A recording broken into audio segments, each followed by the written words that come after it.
Gwenyabo public nuisance. Njagala okukutegeeza nti when the police invites somebody to police or summons somebody to police, kiri wakati w'oyo gwe bayise ne police.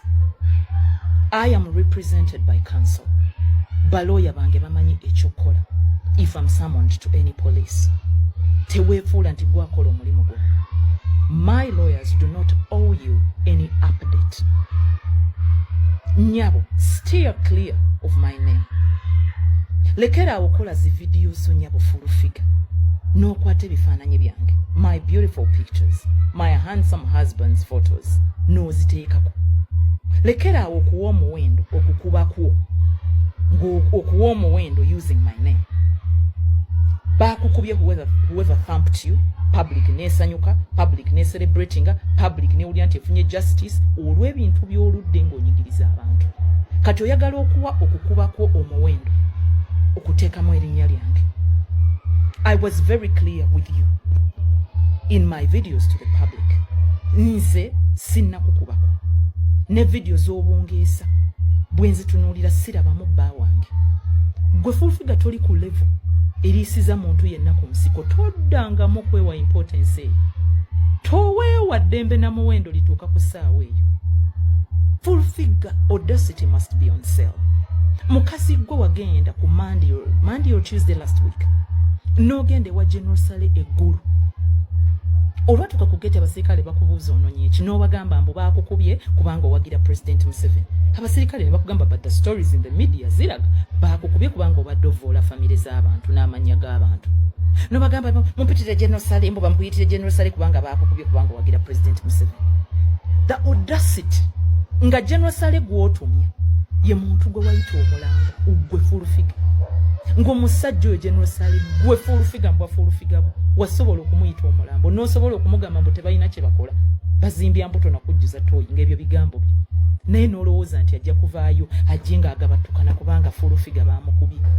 Message ye ku basirikale be yabagamba oyo mumugambe in less than a minute ave ku property yange. Era ne bakugamba tooka. Naye kyewuunyisa ate oyagala okutwistinga stories ugambe nti ate simanya Namere yali eggulu nga nkolayo ki. When I need General Sale we speak on email. Tondabanga yera sina kintu wala. Full figure. General Nalweyiso, General Mulamba yatuuse okuvaayo ng'obulumi obuli mu public bususse. Ng'abantu omuliro gwe bawanda. Gwe wennyini wano w'obadde nga omwesibako okozesa erinnya lyogezeko okutiisatiisa abantu. Gwe bagamba General Nalweyiso bw'ayogera, President y'aba ayogedde, gavumenti y'ebeera eyogedde, ekirungi okimanyi nti ekigambo kye kitegeeza ekyo. Omukyala yavuddeyo n'atuuka okukangavvula ebitongole ebikwatibwako nga UCC, minisita w'empisa, ng'ababuuza omuntu ono aludde ng'awemula abantu, atyobola abantu. Why did she do this for so long? Nga musirisa. N'abuuza poliisi omuntu ono babadde bamuggulako emisango. Lwaki mubadde temugifolowinga ne mumukwata? N'atuuka n'okugamba singa oddamu okuwemula omuntu yenna ajja kwekwatira. Era bangi baasuubiza obbakwata era n'atuukiriza ekigambo kye. Kiki teweewummuzaako? What makes you believe full figure nti omuntu yenna asobola okuliira ku nsiko because of you? Poliisi yampita nga bakukubye. I'm represented by counsel. My lawyers know what to do. Ekintu kye bayita the law will take its course. Tenkuwulira oyimba. Kitegeeza kuwuliriza sayidi zonna. And FYI, for your information, emisango gyo gyonna abantu gye bazenga bakuloopa Chira Road Police Station, Mukono, Masaka, Katwe, CPS, gyonna abantu baagigase ne bawandiikira IGP, ne bawandiikira ne DPP. Era anytime, beware. Joine emisango gyo nga n'egyange gye nakuloopa mwegiri. So chief, toli ku level ebuguutanya muntu yenna nti vulufiga baamukubye olwo tubuguutane nga mbuguutanira ki? When they were thumping you andabayo, oba bakukubye bakuyuzizza agamwa bakuyiye ebinnyo, how is it my business? Oludde ng'otulugunya abantu, otadde ebiwundu mu bulamu bw'abantu ne ku mitima gy'abantu. I know a TV presenter, kino kya first hand information. Omukyala wamuvumanga ne bbawe every single day. Omukyala pressure ye netuuka okulinnya ng'ali lubuto. yazaalidde bweru naye pressure yaganye okukka. You're causing permanent damage to people's health. Catherine Kusasira baatuko mutwale bweru omulongoosa omutima ng'akaaba everyday. Atukubira essimu ku ssaawa 9 n'agamba munyambe. Full figure nkola kino na kino. And you have the audacity to believe nti okwabya ebimwa, it's such a big deal. What was your end in mind? What was your thought process? Nti wali ojja kukola ebintu bino till when? The public definitely had to stand up against you. Kyewalabyeko is the public ganging up against you. Wefudde public bully. Ogenda omanyira abantu. Obwana obuto bwa ku TikTok bw'obuvuma ne bukuddiza ng'obukwata obusiba. Ne bamaama baabwe basenga baabwe abazze okubeeyimirira nga nabo osiba. You thought you would do this for how long? Njagala nkubuulire wuliriza nnyo ebigambo by'abantu abakulu abakugamba nti steer clear of people. Otandise okulimba abantu mbu abantu abakulu bali mu kwegayirira mbu osonyiwe Nameere. Onsonyiwe nakukoze ki? Teri muntu mukulu yakwegayiridde ko nti sonyiwa Nameere wabula gwagenda mu maka gaabwe.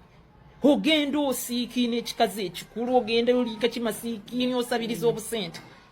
Mbu medical bills olinga atafuna musaala. Kugamba bwe baakukubye n'ogamba okukubako okusabika Nameere. Okukuba okwongera value okusabireko sente.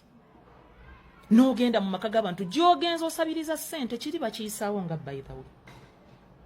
Nti naye ebintu bino lwaki tobireka? Lwaki tulekerawo okuvuma abantu? Lwaki bino byonna tobireka? Abamu bakugamba na kwetondera abantu. Some of them are telling you wetondera abantu. Public ekutaddeko obukyayi bungi. It's a danger to you. Abantu abakugamba abantu bakulu ate bategeevu. Abakugamba nti vaayo wetondera abantu va ku bantu. It's a danger to you. Teri yakwegayiriddeko. Wabula gy'ogenda okusabiriza. Mu kukuwaayo kye bakuwadde mu kukasukirayo ku breadcrumbs. Kiri bakiyisaawo nga by the way. N'olwekyo teweewa muwendo.